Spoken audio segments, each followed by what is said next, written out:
We all think of the Chinese as among the hardest working people in the world. And their manner towards foreigners is very often, at least until they know them quite well, rather serious and formal. But we would be making a great mistake if we think of the Chinese as a solemn people. They're not. They love having a good time. They've got a great sense of enjoyment. And they like going to shows. And they always have an immediate response to anything that's especially humorous or dramatic. And the younger Chinese, too, are getting increasingly fond of spectator sports. Their greatest national game, of course, is ping pong, or table tennis, as they call it. When the Americans went to China on that first historic visit, the Chinese realized that their best players would probably beat the Americans quite easily, so they didn't put in their first team. They also thought that their second team would probably beat them. And they didn't want this in any way to spoil the friendly feeling of the visit. So they thought up the slogan, friendship first, competition second. That slogan caught on and it's become very popular. You see it everywhere. And it expresses the spirit in which all the games and sports in China are now played. Of course, the teams do play to win, but they never push competitiveness too far. To keep a friendly feeling with an opposing team is considered much more important than winning. In this program, we shall see some of the ways in which the Chinese spend their leisure time, the entertainments they go to, and some of the sports that have become popular. So, friendship first, competition second. The Chinese have a 6-day working week, so on Sundays the parks and zoos are usually quite crowded. By and large, recreation in China is on a much simpler, less sophisticated level than ours in the West. An afternoon in the park, a visit with friends, a game of chess, appear to be enough to provide the Chinese with a deep sense of satisfaction.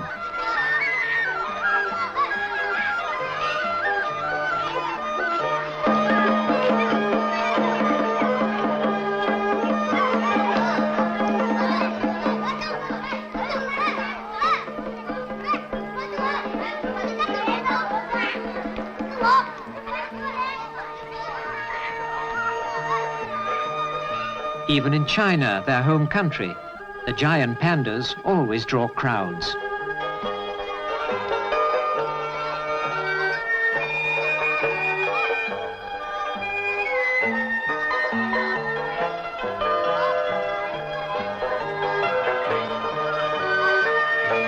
Buddhist temples are still used by monks, but their courtyards are sometimes open for children to play in.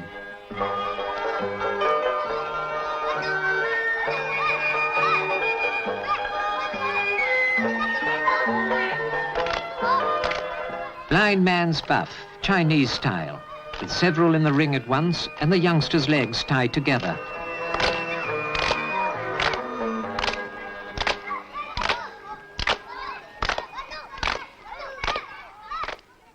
Tiananmen, the gate of heavenly peace. Built nearly 600 years ago, it has become the symbolic heart and center of China. Behind the China of today lie 4,000 years of history. Even when going about their day-to-day work, the Chinese see around them everywhere visible reminders of their ancient past.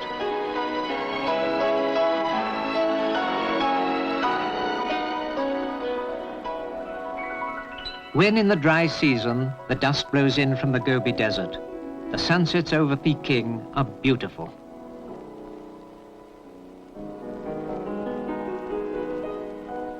And at night, the Great Wall, crowded during the day with sightseers, stands silent and deserted.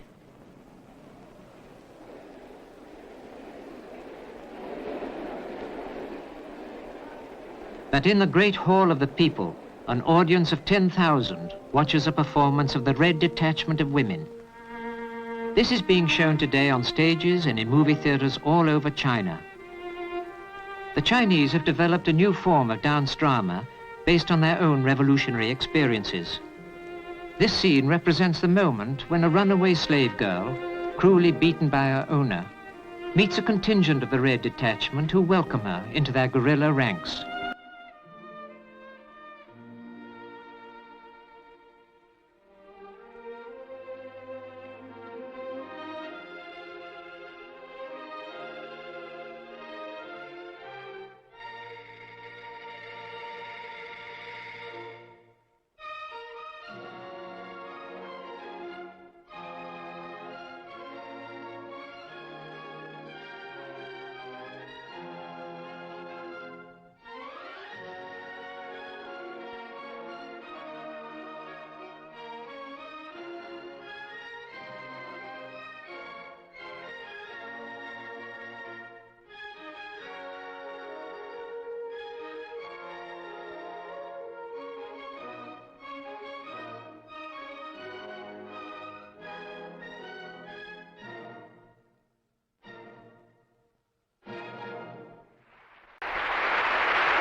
Juggling and acrobatics are still among the favorite entertainments in China.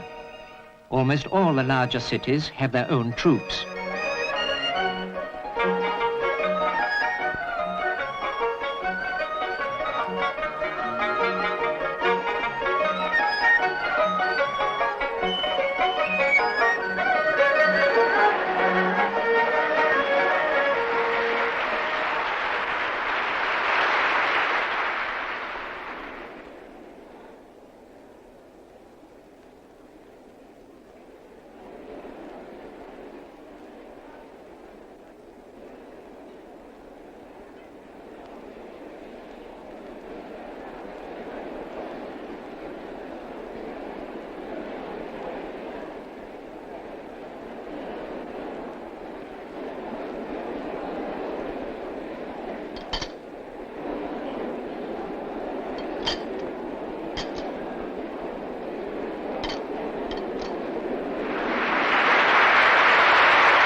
Next day, I went to watch them rehearse.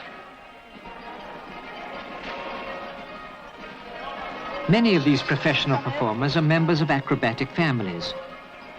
As with our circus troupes, skills are handed down from generation to generation.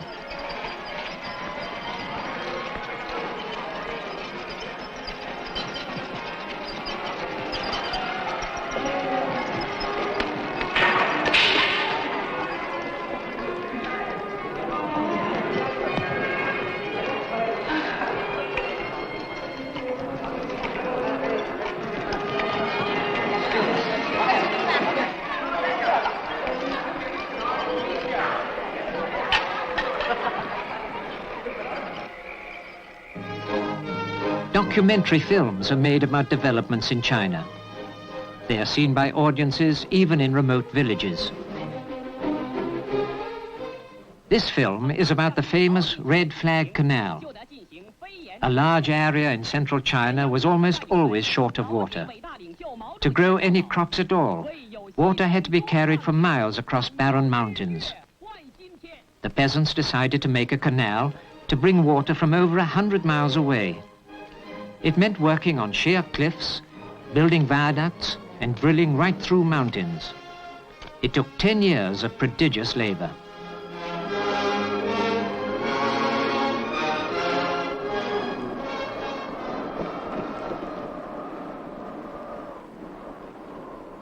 高山挡住了红旗渠的去路，邻县人民决心把它炸掉。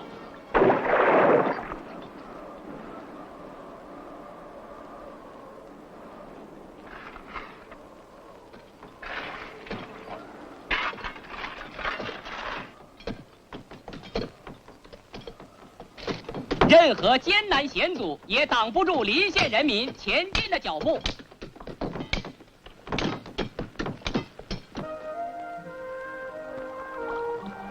The canal is now finished and has altered the entire economy of the area. 全县共有500多个村庄，竟有300多个村庄严重缺水，很多村庄连。 These documentaries about the achievements of the Chinese people are enormously popular.